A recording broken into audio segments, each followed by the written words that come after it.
नमस्कार मित्रों, आप सबका स्वागत है हमारे प्रिय चैनल कृष्णा वाइब्स 2M में। आज हम जिस विषय पर बात करने जा रहे हैं वह बेहद विशेष, प्रेरणादायक और मन को छू लेने वाला है। तो देर किए बिना आइए शुरू करते हैं आज की हमारी अद्भुत कहानी। नारद जी कैलाश पर्वत पर पहुंचे। उन्होंने विनम्रता से प्रणाम किया और मुस्कुराकर कहा, माता पार्वती, मैं एक प्रश्न पूछना चाहता हूँ। संसार में सभी लोग धन चाहते हैं, पर सबको सुख और संतोष क्यों नहीं मिलता? कुछ लोग जीवन भर मेहनत करके भी गरीबी में अपना जीवन बिताते हैं और वहीं कुछ लोग धन धान्य से परिपूर्ण सुखपूर्वक जीवन बिताते हैं। माता पार्वती ने मुस्कुराकर कहा, हे नारद, ये प्रश्न बहुत गहरा है। धन तो कई लोगों के पास होता है, परंतु सुख हर किसी के पास नहीं। नारद ने उत्सुक होकर पूछा, माता, क्या सुख और धन दोनों का कोई संबंध है? क्या ऐसा कोई गुप्त रहस्य है जिसको जानने के बाद मनुष्य कम परिश्रम में भी अधिक धन कमा सकता है? और वह कौन लोग हैं जो जीवन भर गरीब ही रहते हैं, जिन्हें धन का सुख प्राप्त ही नहीं होता? माता पार्वती ने कहा, धन का संबंध माता लक्ष्मी से है और सुख का संबंध कर्म और संतोष से। उसी समय एक दिव्य प्रकाश प्रकट हुआ, सुगंध फैल गई और माता लक्ष्मी प्रकट हुई। माता लक्ष्मी ने कहा, नारद मुनि, तुम्हारा प्रश्न सुनकर मैं स्वयं चली आई हूँ। जहाँ मेरी कृपा होती है वहाँ धन तो होता है, परंतु यदि संतोष न हो तो वह धन भी दुख का कारण बन जाता है। नारद ने विनम्रता से कहा, माता, क्या इसका अर्थ यह है कि धन और संतोष दोनों को साथ रखना चाहिए? और क्या कुछ ऐसी गलतियां हैं जिन्हें मनुष्य जीवन भर जाने अनजाने करता है और गरीबी में पैदा होकर गरीबी में ही जीवन जीता है और अंत में गरीब ही मर जाता है? माता लक्ष्मी ने कहा, हाँ नारद, धन तभी शुभ है जब उसमें धर्म और सेवा का भाव जुड़ा हो। जो केवल अपने सुख के लिए धन जोड़ता है, वहां मैं अधिक समय नहीं ठहरती। माता पार्वती ने कहा, और जो अपने धन का उपयोग दूसरों की सहायता में करता है, वहां मैं भी प्रसन्न होती हूँ। ऐसा घर सुख, शांति और समृद्धि से भर जाता है। नारद ने बड़ी उत्सुकता से पूछा, हे माताओं, मैं आप दोनों से जानना चाहता हूँ कि मनुष्य किन कारणों से हमेशा गरीब रहता है। कौन सा कार्य, कौन सी आदतें या कौन सा व्यवहार उसे गरीबी की ओर धकेल देता है? माता लक्ष्मी ने मधुर स्वर में कहा, नारद, तुम्हारा ये प्रश्न बहुत महत्वपूर्ण है। धन तो मैं सभी को देती हूँ, परंतु कुछ लोग उसे संभाल नहीं पाते। गरीबी केवल कर्म से नहीं आती, वह मनुष्य के स्वभाव और आचरण से भी आती है। माता पार्वती ने गंभीर स्वर में कहा, सही कहा बहन लक्ष्मी। कुछ लोग अपनी असफलता का कारण दूसरों को मानते हैं, परंतु सच्चाई यह है कि उनकी ही आदतें उन्हें दरिद्र बना देती हैं। नारद ने विनम्रता से पूछा, हे देवी, कृपा कर विस्तार से बताए, कौन सी आदतें व्यक्ति को गरीब बनाती हैं? माता लक्ष्मी ने कहा, हे नारद, आज मैं तुम्हें अपने एक ऐसे भक्त की कथा सुनाती हूँ जिसमें धन, पुण्य और सच्चे सुख का रहस्य विस्तार से छुपा है, और वही रहस्य बताएंगे कि वे कौन लोग हैं जो हमेशा गरीब ही रहते हैं। नारद ने आदरपूर्वक कहा, हे माता, मैं अत्यंत उत्सुक हूँ। कृपा कर वह कथा विस्तार से सुनाए। माता लक्ष्मी ने कहा, हे नारद, आज मैं तुम्हें एक ऐसे परिवार की कथा सुनाती हूँ जो धन, मान और संस्कार तीनों से संपन्न था। उनके घर में किसी चीज की कमी नहीं थी, फिर भी उस घर में एक परीक्षा आने वाली थी। नारद ने जिज्ञासा पूर्वक पूछा, हे माता, कृपा कर बताए, वह कैसा परिवार था? माता लक्ष्मी ने कहा, वह एक अत्यंत संपन्न परिवार था। घर के अधेड़ उम्र के माता पिता श्रद्धालु, धर्मपरायण और विनम्र स्वभाव के थे। उनके 4 पुत्र और 2 पुत्रियां थीं। सभी शिक्षित, संस्कारी और आज्ञाकारी। 2 बड़े पुत्रों की शादी हो चुकी थी और दोनों बहुएं भी पतिव्रता, शालीन और सेवा भाव से युक्त थीं। उस घर में प्रेम, शांति और श्रद्धा का वातावरण था। माता लक्ष्मी ने कहा, हे नारद, वही परिवार जिसे मैंने पहले बताया था वह केवल धनवान ही नहीं बल्कि अत्यंत भक्तिपरायण भी था। हर सुबह जब सूर्य उदय होता तो पूरा परिवार जाग जाता था। सभी एक साथ स्नान करते, स्वच्छ वस्त्र धारण करते और फिर आंगन में खड़े होकर सूर्य देव को अर्घ्य अर्पित करते। माता पार्वती ने मुस्कुराकर कहा, ऐसे परिवार दुर्लभ होते हैं जो समृद्धि के बीच भी ईश्वर को न भूलें। माता लक्ष्मी ने कहा, हाँ पार्वती। फिर वे तुलसी माता को जल चढ़ाते, सुगंधित दीप जलाते और तुलसी के चारों ओर परिक्रमा करते। उसके बाद पूरा परिवार एक साथ बैठकर मेरी पूजा करता। वे आरती गाते, जय जय लक्ष्मी माता, तुमको निष्दिन ध्याता। आरती के बाद सभी मेरे चरणों में प्रणाम करते और तभी अपनी दिनचर्या प्रारंभ करते। नारद ने प्रसन्न होकर कहा, हे माता, ये तो अत्यंत पवित्र परिवार प्रतीत होता है। जहाँ भक्ति और अनुशासन साथ हो, वहाँ आप स्वयं बसती होंगी। माता लक्ष्मी ने कोमल स्वर में कहा, सही कहा नारद। मैं उसी घर में स्थायी रूप से रहती हूँ जहाँ सूर्योदय के साथ भक्ति का आरंभ और रात के अंत में कृतज्ञता का स्मरण होता है। ऐसे घर में न कोई भय रहता है न अभाव। माता पार्वती ने कहा, और जहाँ परिवार एक साथ पूजा करे, वहाँ केवल धन ही नहीं, एकता और प्रेम का आशीर्वाद भी मिलता है। क्योंकि भक्ति केवल देवताओं के लिए नहीं, वह एक दूसरे के प्रति सम्मान का भी प्रतीक है। माता लक्ष्मी ने कहा, हे नारद, उस परिवार में वर्षों तक शांति, प्रेम और तालमेल बना रहा। सभी में आपसी सहयोग, गहरा विश्वास और स्नेह था। हर कार्य मिलजुल कर किया जाता था और किसी को भी अपने से अलग नहीं समझा जाता था।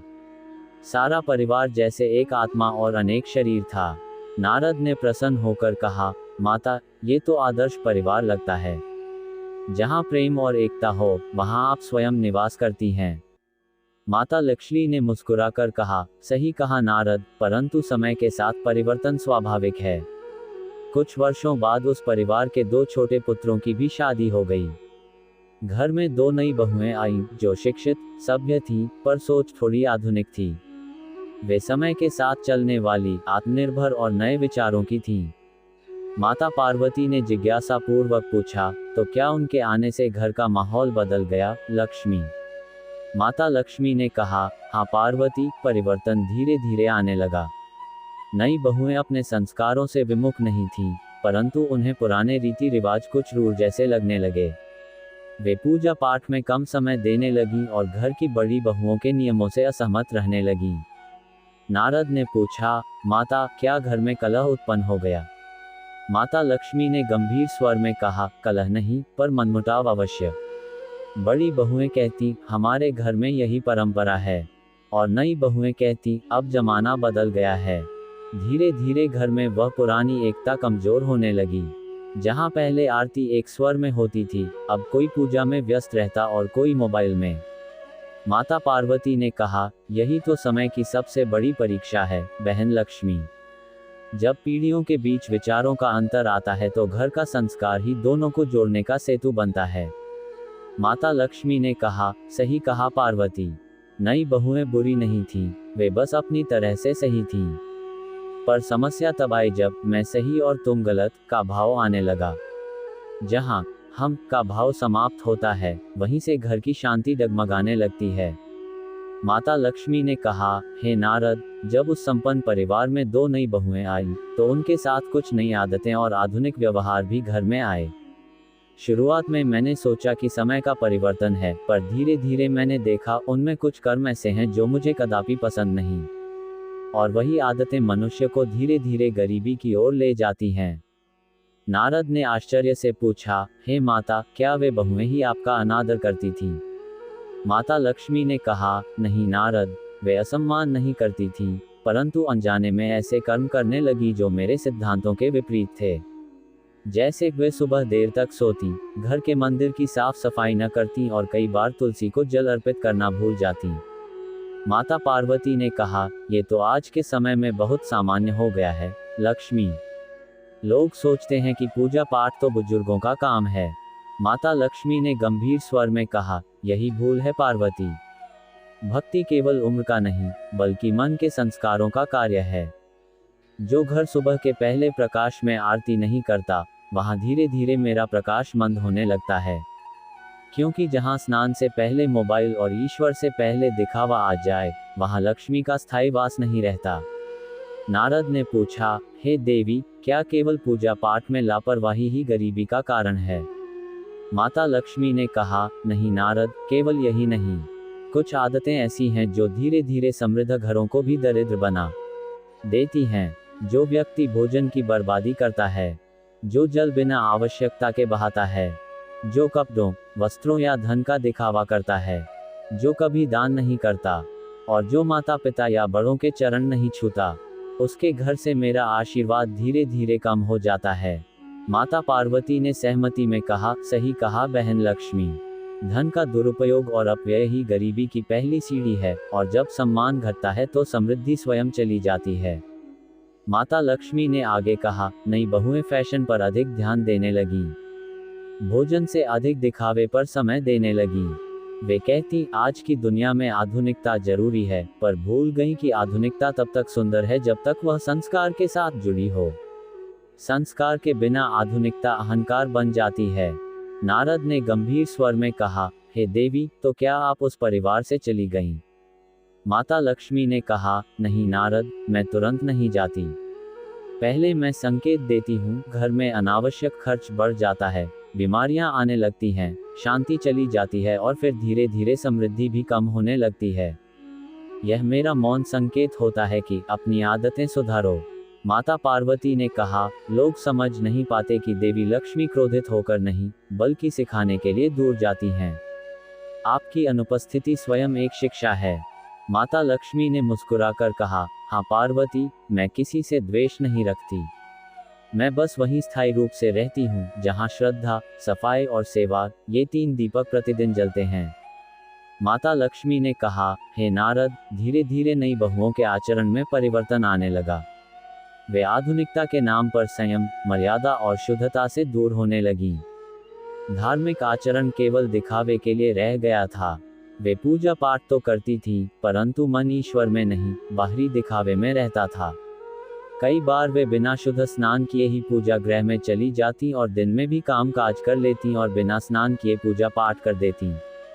तुलसी को बिना शुद्धि के स्पर्श कर लेती और जल्दी जल्दी आरती कर देती, बस औपचारिकता के रूप में। माता पार्वती ने गंभीर स्वर में कहा, यह आज के युग की सबसे बड़ी भूल है लक्ष्मी। लोग समझते हैं कि पूजा केवल शब्दों और दीपों से होती है, परंतु उसका वास्तविक अर्थ आत्मिक शुद्धि है। माता लक्ष्मी ने कहा, सही कहा पार्वती, मैं उस पूजा से प्रसन्न नहीं होती जहां केवल शरीर उपस्थित हो और मन अनुपस्थित। भक्ति तब सार्थक होती है जब वह सच्चे भाव से की जाए। जो व्यक्ति दिखावे के लिए आरती करता है और फिर उसी क्षण असत्य या अहंकार में डूब जाता है, उसकी आराधना केवल शब्द बनकर रह जाती है।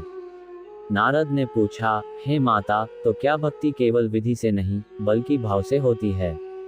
माता लक्ष्मी ने कहा, हाँ नारद, यही मेरा नियम है। भक्ति में यदि संयम, शुद्धता और श्रद्धा न हो, तो वह पूजा केवल आडंबर है। जो व्यक्ति बाहर से सजता है पर भीतर से असंतुलित रहता है, वह मुझे कभी नहीं पा सकता, क्योंकि मैं केवल उन हृदयों में बसती हूँ जो सच्चे, शांत और पवित्र हों। माता पार्वती ने कहा, लक्ष्मी, तुम सही कह रही हो। भक्ति के नाम पर दिखावा करने वाले लोग भूल जाते हैं कि ईश्वर बाहरी दीपक नहीं देखते, वे अंतर का दीपक देखते हैं। माता लक्ष्मी ने आगे कहा, नई बहुएं यही भूल कर रही थीं। वे अपने बाहरी रूप, वस्त्र और प्रदर्शन में व्यस्त थीं। उनके कर्मों में आत्मसंयम की कमी और आडंबर की अधिकता थी। धीरे धीरे घर से वह आंतरिक पवित्रता समाप्त होने लगी और उसके साथ ही मेरा आशीर्वाद भी मंद हो गया।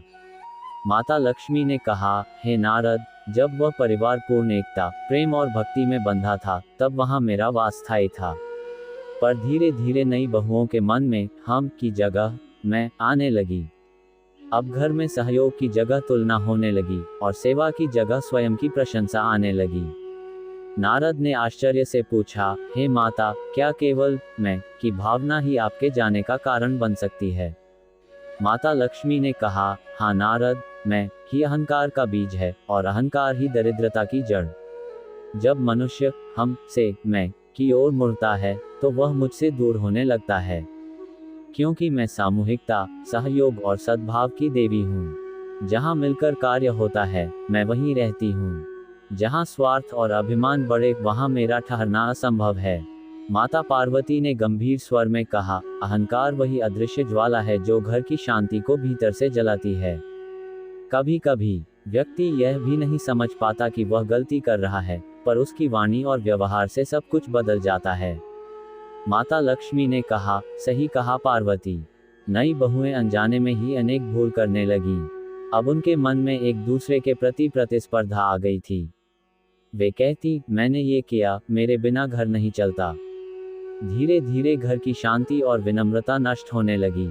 माता पिता, जो पहले आशीर्वाद देते हुए मुस्कुराते थे, अब मौन और दुखी रहने लगे। नारद ने गंभीर स्वर में पूछा, माता, आपने कहा कि वे आपकी पवित्र वस्तुओं का भी अपमान करने लगी। क्या आप बता सकती हैं कौन सी वस्तुएं? माता लक्ष्मी ने शांत स्वर में कहा, हाँ नारद, मेरी पहचान कुछ पवित्र वस्तुओं से जुड़ी होती है, जैसे झाड़ू, दीपक, अन्न, तुलसी, जल और स्वच्छता। ये सब मेरे प्रतीक हैं। पर वे अनजाने में ही इन्हीं वस्तुओं का अपमान करने लगी। झाड़ू को अनादरपूर्वक फेंक देती, दीपक को जलाकर बीच में बुझा देती, भोजन का अपव्यय करने लगी और कभी कभी तुलसी के पास धूल मिट्टी रहने देती। ये सब देखकर मेरा हृदय दुखी हुआ, क्योंकि यह सब मेरे स्वरूप का ही अनादर था। माता पार्वती ने सहानुभूति से कहा, लोग समझते हैं कि यह केवल वस्तुएं हैं, परंतु इन्हीं में देवत्व बसता है। जो इन्हें सम्मान देता है, वह देवी को सम्मान देता है। माता लक्ष्मी ने कहा, सही कहा पार्वती। मेरा वास साफ सुथरे घर, श्रद्धा भरे मन और स्नेहपूर्ण वातावरण में होता है। पर जब ये सब गुण खोने लगते हैं, तो मैं भी धीरे धीरे उस घर से अपने पांव पीछे खींच लेती हूँ। माता लक्ष्मी ने कहा, हे नारद, समय बीतता गया और उस परिवार में धीरे धीरे क्लेश बढ़ने लगा। जहाँ पहले भक्ति की ध्वनि गूंजती थी, अब वहाँ वाणी में कटुता आने लगी। अब भोजन से पहले प्रार्थना नहीं, बल्कि बहस सुनाई देती थी। और जब मेरा वह पवित्र समय आता, जिस समय मैं किसी घर में प्रवेश करती हूँ, उस क्षण भी वहाँ आरती की जगह अपशब्द गूंजने लगते थे। नारद ने दुखी होकर पूछा, हे माता, क्या इतना परिवर्तन संभव है उस घर में, जहाँ कभी आरती और प्रेम का साम्राज्य था?